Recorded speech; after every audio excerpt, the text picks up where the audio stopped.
my lovelies. It is me, EP, and we are back with another great episode of Scandal Queens. You guys have been loving the episode so far, and that makes me super, super happy because I think today you're really going to want to sink your teeth into this one. It was one of my big topics on TikTok. You guys loved it. So I decided, let's break it down. Let's do a whole episode on it. And that's what we're going to do. Today, we are going to be talking about what it says on the 10, Kyle Richards, the infamous Kyle Richards of the Real Housewives of Beverly Hills fame. We're going to be talking about this strange, mystical third new act that she's in. We're going to talk some theories that I have, and we're going to really dig into her family story because I think that is the key to understanding not just Kyle, if that's your thing, but to really understanding your own family experiences if you were someone who grew up in a really abusive, dysfunctional, or narcissistic home, or any combination of those things, right? So that's what we're going to do today. We're going to talk about the Richards sisters. We're going to talk about the Richards families and some of the fascinating patterns that we've seen in this third new act of Kyle Richards. So for anyone who is a Real Housewives of Beverly Hills fan, you've no doubt been kind of like watching all this drama that's been unfolding with Kyle and her divorce, the controversy surrounding the show, and her not really willing to open up while she seems to have these really kind of big, different new relationships. And it's caused a lot of questions for people, like what's going on behind the scenes? Is Kyle okay? What's going on with their family? Yada, yada, yada. But I think for any of us to have any kind of honest, clear perception of what's going on with Kyle right now, we have to go way back before Kyle was even born, right to the start of the Richards sisters, right to the start of the Richards family. Because for me, it all lies there. I mean, you guys know I talk about toxic families. I talk about these generational cycles. And I think we can see, in my personal opinion, we see some of these generational cycles in the Richards family. And it starts with their mother. Their mother, Big Kathy, Kathleen Dugan, who is also known as Big Kathy. If you're a Bravo fan, if you're a Real Housewives fan, you've probably heard of the term Big Kathy, because that is the mother of Kyle Richards, Kim Richards, and their eldest sister, Kathy Hilton. Okay. Big Kathy. That is their mother. And for me, that's where it all starts, because this woman, you want to talk about controversial? Big Kathy is wild. She was born, like I said, Kathleen Dugan in the late 30s, I think around like 1938 or something like that, 1934, to a pretty well-to-do Irish Catholic family. They weren't, the Astors or anything, but they lived in Long Island, and they had according to the census at the time, they had a maid and stuff. Now, there's not really that much that's known about Kathleen Dugan's family, Big Kathy's family, which would be Kyle and Kim and Kathy Hilton's grandparents, because a lot of things have been obscured, and you're going to see why shortly. So we've got Big Kathy. She's born to this well-to-do family. They've got a maid. They're doing pretty good. And she early on seems to have developed a desire for a lush life, a nice life. She wanted to marry a man with money, have a big family with a bunch of kids, and be comfortable and not have to worry about anything. Right, fine, fair enough. At 16, Kathy drops out of high school to pursue this dream, right? So she drops out of high school and she starts working. I think I don't know if she's working in the city, because she ends up meeting a man there in Long Island, and his last name's Avanzino. And this is going to be the father of Kathy Hilton. So we've got Big Kathy, who meets this star football player at this Long Island University, Avanzino. And everybody wants him. So, of course, Big Kathy gets him. And according to stories that were told of people who knew them both at the time, this was like Big Kathy's track record from early on. She would see a man she wanted and she would go after him. And she kind of earned this reputation early on as being this kind of manhunter. So she gets this star football player. She bags him. They end up sleeping together after a few months in the back of his car. She gets pregnant with the child that will one day be Kathy Hilton. So Big Kathy's pregnant, and she is living with her new husband, Avanzino, the football star, in his parents' home. He starts working at a gas station, and Big Kathy, after the child is born, has to go and work at a makeup or a perfume counter to make ends meet. this is not the future that Kathy saw for herself, right? Like Big Kathy saw a much more glamorous, much more comfy life for herself. She thought Avanzino, being this big football star, was going to go on to do something, but the two of them were such party hounds that I think he flunked out of college. I don't even know if she was in college. So like I said, he was working at a gas station. She was working at a makeup counter. They couldn't afford their own place, so they were living with Avanzino's parents, and Kathy hated it. She hated it. You know, from the kind of stories that you hear, just in my personal opinion, it felt like she was insulted by it. Like this was beneath her. Like, this is not what I signed up for. You as a man are supposed to provide for me. And if you can't do that, goodbye. Because that's basically what happens next. Kathy meets Ken Richards, who is this well-to-do women's clothing salesman. And he's got this nice big farm upstate, and he's got a nice apartment in the city. And he's got this really like flashy, luxe, wealthy lifestyle. Big Kathy meets him, and Big Kathy goes for him. She does not care that Kenneth Richards is already married.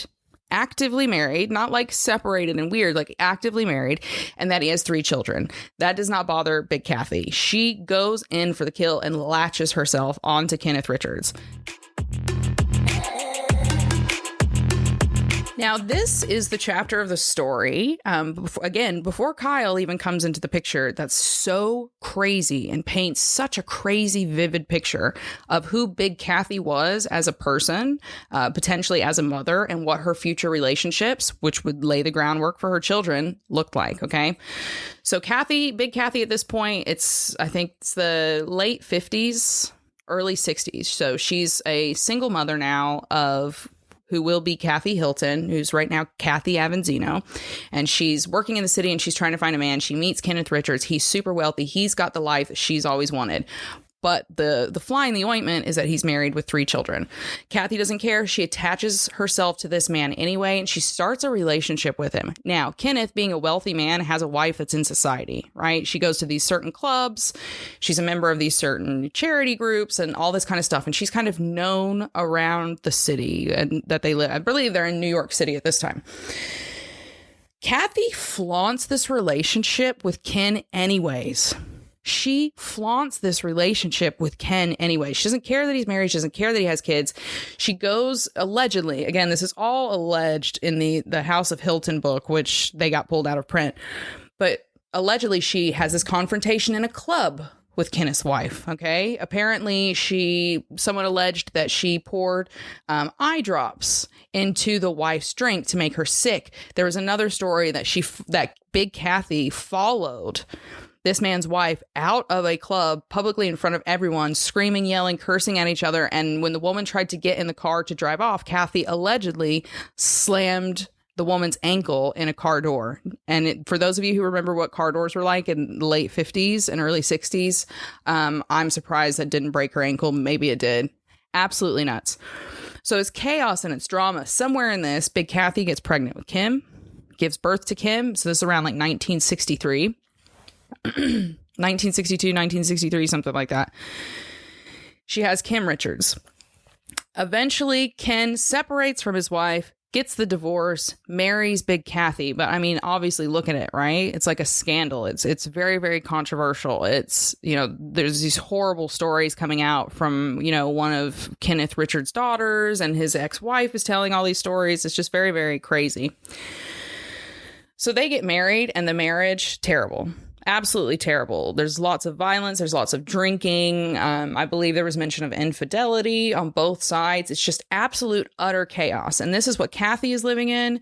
This is what Kim's living in. And then this is what Kyle, who will be Kyle Richards Umansky, is born into.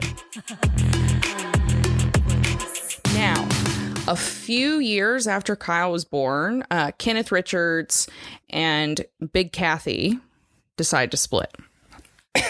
So they've done all that. They've had all of that drama, all of that upset, a few years of turbulence, and they decide to divorce. And this immediately kicks off something like a decade-long or like 9-year-long custody battle between Kenneth Richards and Big Kathy for the control of Kim, who was a little movie star at this point, right? Escape to Witch Mountain and all that. And Kyle, who is also being put into modeling. She's being put into acting. Kathy peddled her children, okay? You need to understand that, like, immediately right off the bat. All of her children, when you look at it from the outside looking in, I think were essentially like means to an end, were objects. The minute they came out of the womb, she was basically ready to offer them up. And if you watch The Real Housewives of Beverly Hills and you've watched it a lot, you will hear things that come out that will accidentally get leaked, and you can kind of read between the lines to understand.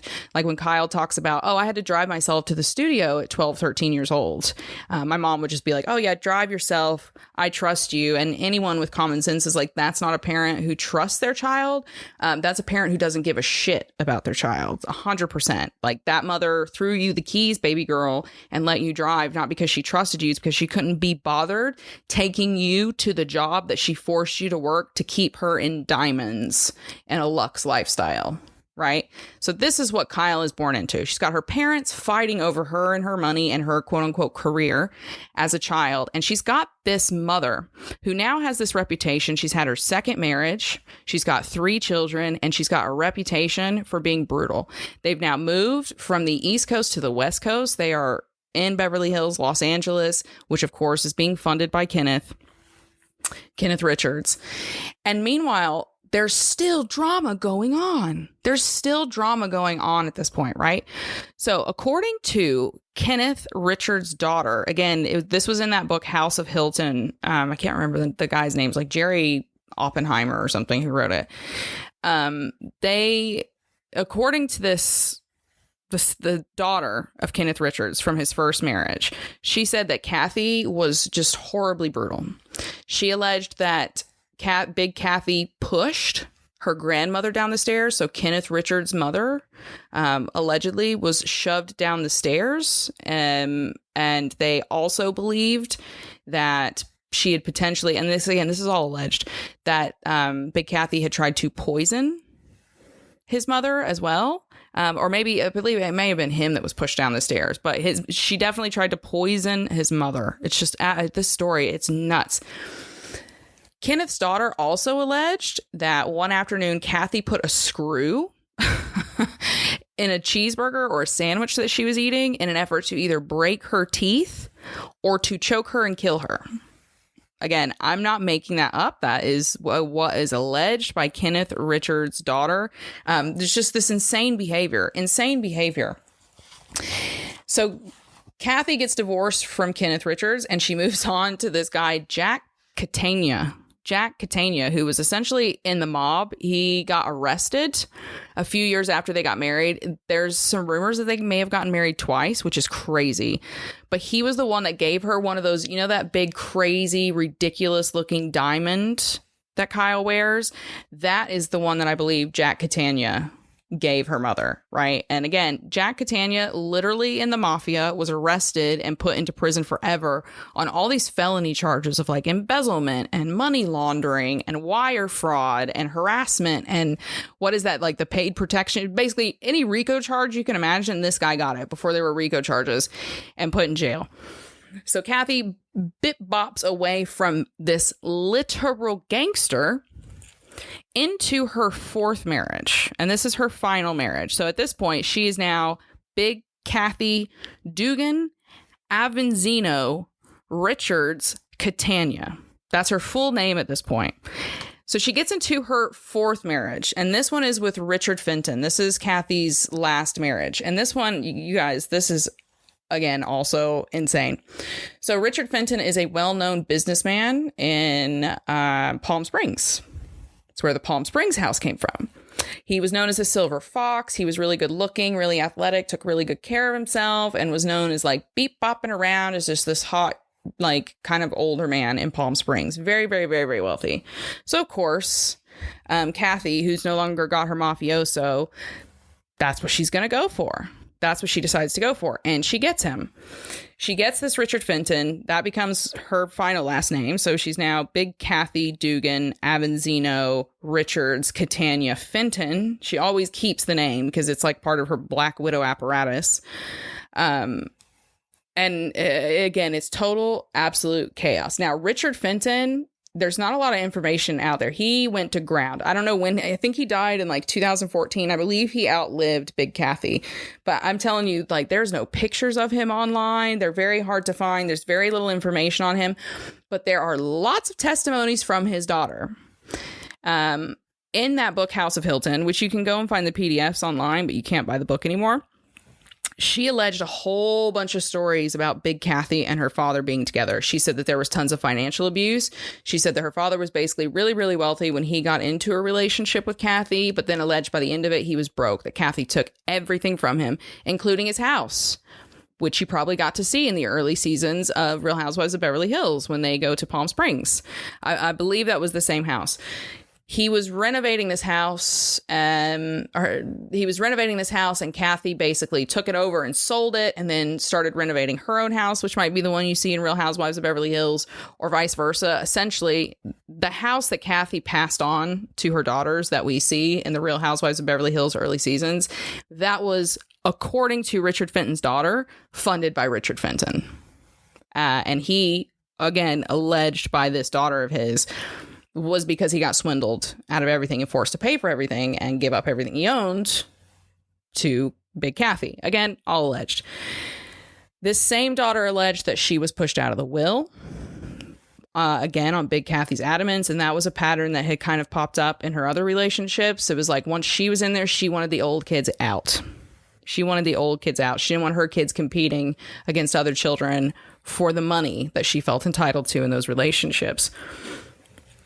There's just all this kind of stuff. Again, lots of physical abuse, threats, emotional abuse. It was just this brutal relationship. And it, fortunately, is the last one. Okay. So I believe they got divorced and then Big Kathy died not long after. I believe she died in the early 2000s. But it was just a mess. Absolute mess. Every single one of these relationships that this woman had, there was no good stories about them. I'm sure if you sat Kyle down and definitely Kathy Hilton, he'd be like, oh, we were big happy families. It was happy family time. But from any outside stories that I could find, it's bad. Bad news bears across the board, every single relationship. Dysfunctional, abusive, neglectful, children being used as pawns, yada, yada, yada.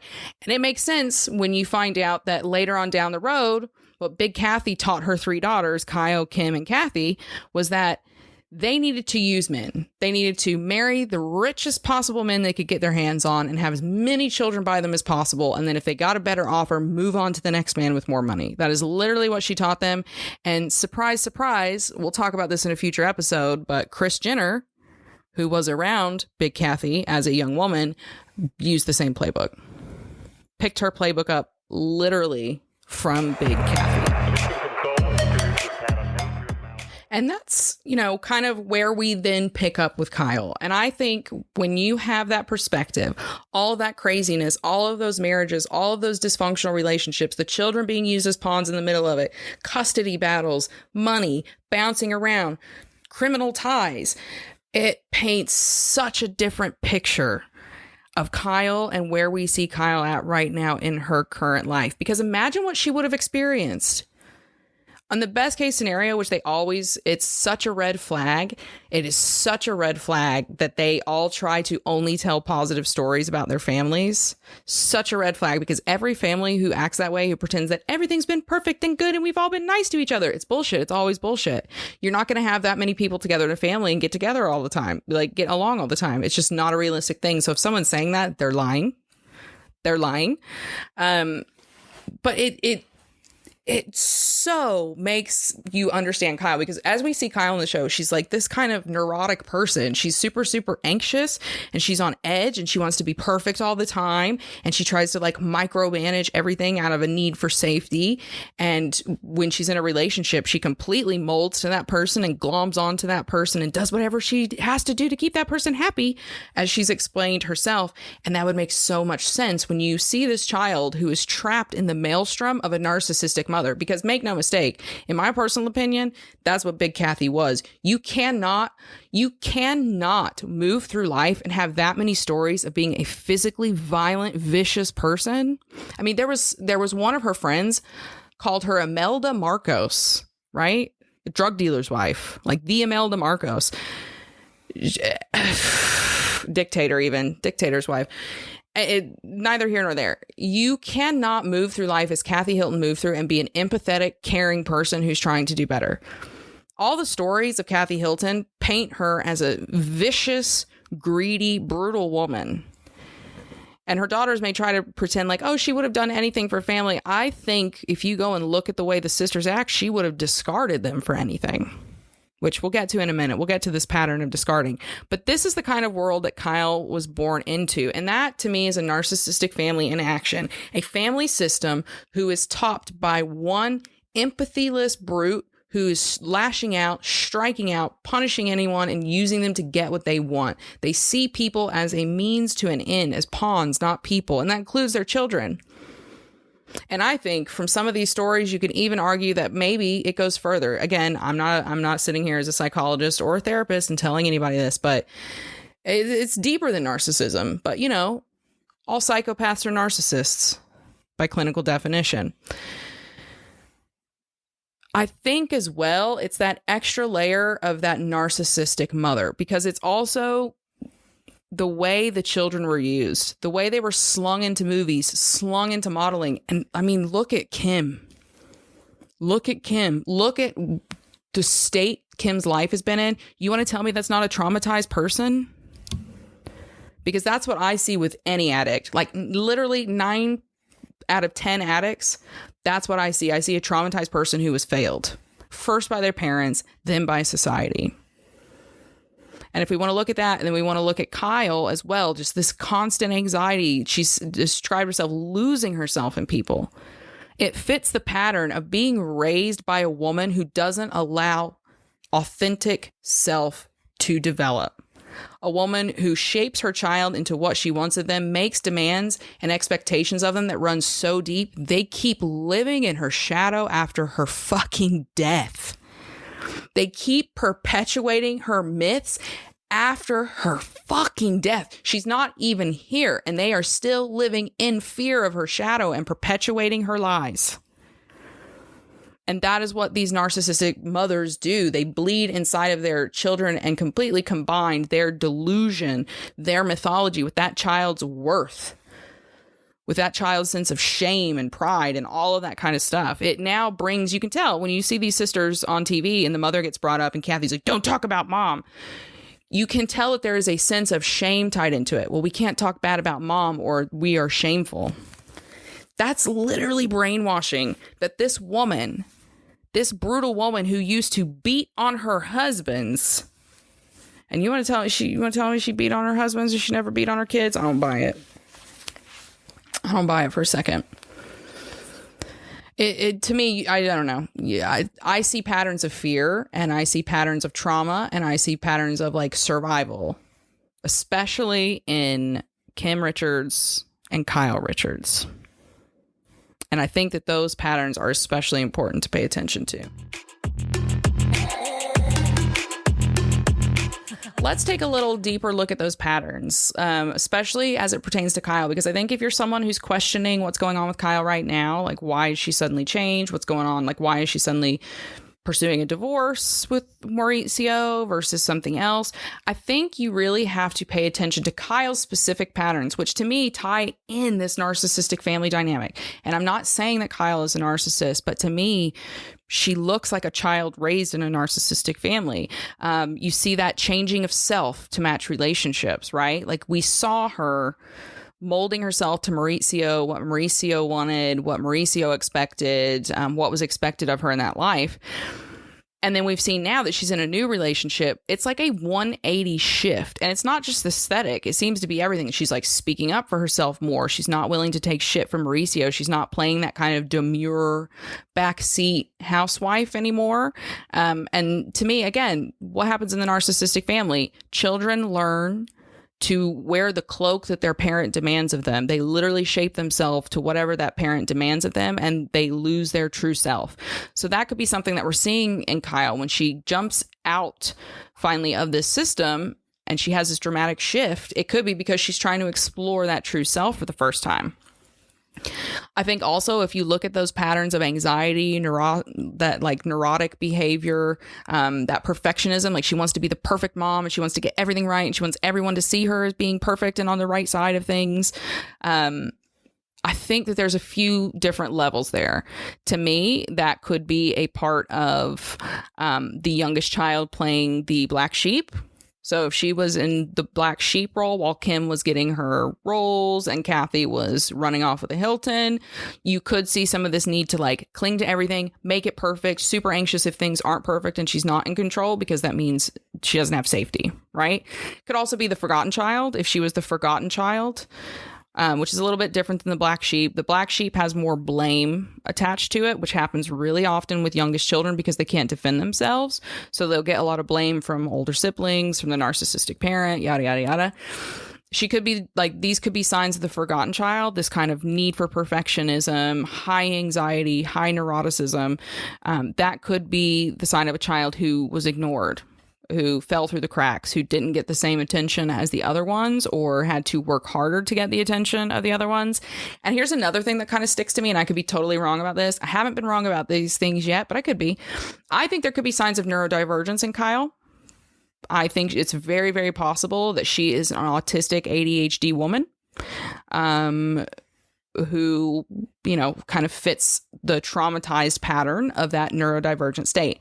I could be wrong, but just the perfectionism, the anxiety, the neuroticism, and she does seem to have empathy, right? Like she does seem to have empathy. It's not like Lynn Curtin, whose daughters ended up getting arrested and doing pornography and things, right? Like she's tried to be a compassionate mom to her kids. She has tried to keep them like kids a little bit, I think, versus letting them grow up too fast, like Lisa Rinna's kids.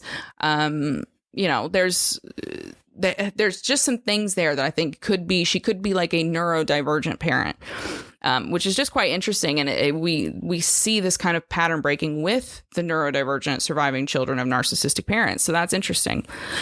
Another really important pattern, I think, with Kyle is that radical pattern breaking that she's doing right now. It's like this radical break from people pleasing. This is the first time ever we didn't see her be like, oh, yes, darling, and pretending she has a perfect marriage with Mauricio. And we've seen the same thing online. We've seen her confronted by Andy for the first time because she never really gets a hard time. She's always been the darling of the show. And we see her now being pushed by people saying, well, you need to show stuff. And her going, I don't care. Suck it. If I'm not on TV, I'm not on TV. You don't want me here, I won't be here, but I'm not going to give you things. So that's really interesting. That to me is very, very interesting and could be the tell of someone who grew up in a toxic, dysfunctional, narcissistic home and who is now learning how to set boundaries for themselves and take a stand for themselves. But here's two big ones that I think you should pay attention. And these don't just relate to Kyle. It's actually Kyle's relationships with her sisters that I think really point to this narcissistic family dynamic. The first one is this constant pattern of discarding, alienation, and using silent treatment as a punishment. So we see that back and forth with Kathy over and over and over again, the eldest sister, Kathy. We see her punishing Kyle, giving her the silent treatment, kicking her out of the family, going out of her way to make it clear to Kyle that she is unwanted when she displeases Kathy. And to me, sorry, what does a narcissist do? That is the third stage of any narcissistic relationship, be it romantic or familial. Discarding. Once you see the narcissist for who they are, once you refuse to play their games, when you do something for yourself, they will discard you. And they will make sure that other people know you have been discarded because it helps keep their flying monkeys and their other victims in line. Cross me and I'll just throw you away. And we see that so much. We see that all the time. Kathy is this quote unquote new head of the family because she's the eldest sister. And she punishes those who don't do what she wants by kicking them out of the family. Like, well, that's fine. You just won't have our love and our safety in our village anymore. You can get out if you don't do what I want. It's a very, very, very, very twisted dynamic. And the second one we see is the demand for silence, secret keeping, and delusion. The way we see anytime Kyle wants to speak up about their mother or say something, even though it's barely anything, right? She's never going to reveal any of the big stuff. She's shut down. This demand for silence. Families don't need to demand silence if there's not abuse, corruption, or neglect going on behind the scenes. Let me say that again. Families don't need a code of silence if there is not some fucked up shit going on behind the scenes.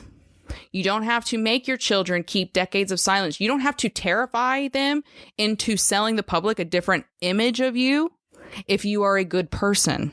It's like Brad Pitt with these NDAs, right? If he was such a good dad, if he was such a good person in his marriage and his family, why would he demand his family sign all these NDAs? It's because there's a secret to keep. So that demand for silence and that secret keeping and that punishing of Kyle when she did that fictional show because Kathy thought she was going to reveal the secrets of their mother, that, my dude, is a sign of a narcissistic family. At the least, it's a sign of a family with some secrets. A family who knows they haven't done the right thing. Where then does that leave us with Kyle's third act? What are we going to see? What's happening? If that is the truth, if those are the patterns, if that is what is going on and that's the family that she's been raised in, what's going to happen next? What might we see in this third act of Kyle? I think there's two potential paths that we might see, and I could be wrong about both of them. Okay, these are just me chatting shit and my guess based on patterns that I believe I've observed. Okay, all my personal opinion and all alleged. Okay, Kathy, if you're listening, this is just nonsense. Anyway, path one, which is the common one and people don't like to admit it, is she could just become the narcissist. She could just keep on in the dysfunction. She could just keep on in the craziness and nothing could change. Kyle could become a mean girl. We have seen some really nasty mean girl behaviors, like her organizing with Anne Marie to bully Sutton last season. That was really terrible. And she got Anne Marie completely canned and she didn't take enough heat for that. She could just lean in and be a mean girl. It sounds like her mom was a mean girl who made life hell for other women. So she could just fall into that. She could stop fighting for the change and become a mean girl. She could become a completely surface deep asshole like her mother, who seemed to only care about money and jewels and the big fine house, and who bragged about, my daughters are married to men with a combined worth of 13 billion. She's just a terrible, terrible person. Kyle could continue to lose herself in her relationships, just completely changing everything about herself to try to fit into that relationship and be loved by this person that she wants to be loved by, which is probably a pattern she would have learned in childhood. And she could end up pressuring her daughters. She could put her daughters under the same or similar pressures that she was put in by her mother to perform, to be a certain way, to look a certain way, to have a certain family or a certain kind of relationship. That's path one. And it happens more than people like to admit, right? Because it's way easier to just live your life the way you were raised than it is to live your life in a completely different way than the way you were raised. So that's path one. Now here is path two. And I find this interesting because this could very well be what we're witnessing. And path two is the cycle breaker path. And I hope, I'm going to be optimistic. You guys know I am rarely optimistic, but I'm going to be optimistic here. I believe that this is the path that Kyle's probably on in this third act. The cycle breaker. I think for the first time in her life, Kyle is probably really trying to figure out what her self is. Not like this made up self that matches the people she wants to impress or the people she wants to love her, but like her true self. I think she's learning to be selfish for the first time, which is okay to do, right? It's okay to be selfish for yourself sometimes. That's actually healthy. And exploring all these different facets of herself that she was probably not allowed to explore, but wanted to explore as an adolescent. So like this relationship with Morgan very well could be a genuine expression. Like her aesthetic changing as she gets into this relationship, she may not necessarily be changing to fit Morgan. She might actually be changing because that's something she's always wanted to explore, and Morgan's been a part of that. We don't really know, but that could absolutely be a possibility. She could keep continuing to make 180 changes. She could finally wake up and go, everything about that was terrible. That shouldn't have happened. I'm going to not do that. She could have. She could. She absolutely could.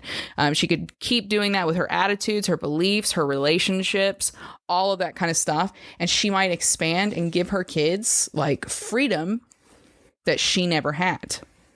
And I think if she is on that path, and I think if she stays on that path and she keeps pursuing this kind of cycle breaking, doing everything the opposite of what was done to her, of leaning into the things that make her uncomfortable, like telling the truth about her family, we're going to see a happier Kyle without the need for validation. And that could result in Kyle not being on our TVs anymore. She might leave TV to pursue something more fulfilling, or to just go and travel the world with a partner and be a mom full time, all of those kinds of things. So that's kind of where I see the pattern going. It's where I hope it's going. And that's certainly, what we should all hope for Kyle, what we should hope for all survivors of narcissistic women, of narcissistic mothers like Big Kathy, that they find the courage to break the cycle, even though it's one of the hardest and most uncomfortable things they're ever going to do. What do you think? Have you noticed any of these patterns? Are you someone who watches a lot of Real Housewives of Beverly Hills? Are you just fascinated in this kind of reality TV dialogue? I'd be interested to know what you think, which you can let me know on Instagram. You can let me know over on TikTok. You can send me a text as well. Let me know. It's right there. The link's at the top of the episode. Click it and you can send a text right to me. Let me know your thoughts. I'd love to read some of these in a future episode, and we can also chat about them on TikTok. To me, it's fascinating. And again, that's the whole point here. It's not to kind of like degrade these celebrities or anything like that. It's kind of just to itch some curiosity and to see the patterns in our own lives, to see them as the same humans that we are, on the same level as we are, with the same foibles, insecurities, and shortcomings as we all have, because that's the truth. Celebrities aren't special. They're not different. They don't have any unique things. They just happen to be lucky and be in the right situation, the right circumstances at the right time. They're human beings, just like you and just like me, which is why it's also good to hope for the best. Because if they can break cycles and they can become better people, why can't we? And that is it for this week's episode, the third act of Kyle Richards. Thank you so much for listening. I hope it's, enlightened you. It has made you think of something differently, or it's just inspired you to give the whole thing a rewatch and try to, notice some of these patterns in your own life. See it as inspiration, as proof that you can break the cycle, you can do something different, and most importantly, break any of the chains of celebrity worship that might still have you chained to the ground. Again, thank you for listening. If you loved the episode, don't forget to head over to Apple Podcasts and leave a 5-star review. It really helps other people find the podcast. It helps me. And it's just nice. I like seeing what you guys think of the show. If you'd like to, follow me on Instagram, follow me on TikTok at @TheRealEBJohnson. And you can also get these episodes over on YouTube. So head over there if you'd like another way to watch and to listen. For everyone else, you know what I'm going to say. Thank you again. Keep your heads up, keep your eyes on the stars, and keep moving forward. Until we speak next week. Bye-bye.